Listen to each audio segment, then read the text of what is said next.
অনেকে ভাবে ট্রেডিং মানে শুধু একটা এন্ট্রি এবং একটা স্ট্র্যাটেজি জানা, কিন্তু না ভাই।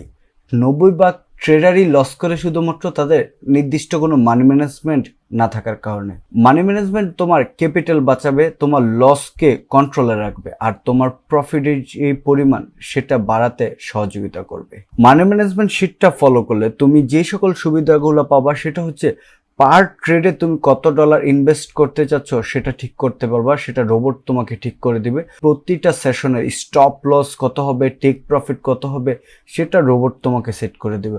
এবং তোমার হচ্ছে যেই ট্রেডের উইনিং রেশিও সেটা কি আসবে, এবং তুমি যদি ওভার ট্রেড করো আর মানি ম্যানেজমেন্ট যদি ফলো করো তাহলে তুমি কখনোই ওভার ট্রেড করবে না। তোমার ট্রেডের তোমার যে রাগ, ইমোশন কন্ট্রোল, এগুলো সব কিছুই কন্ট্রোল করে ফেলবে এই এক্সেল শিটটা। একটা কথা মনে রাখবা, প্রো ট্রেডাররা সবসময় এই মানি ম্যানেজমেন্ট শিটটা ফলো করে।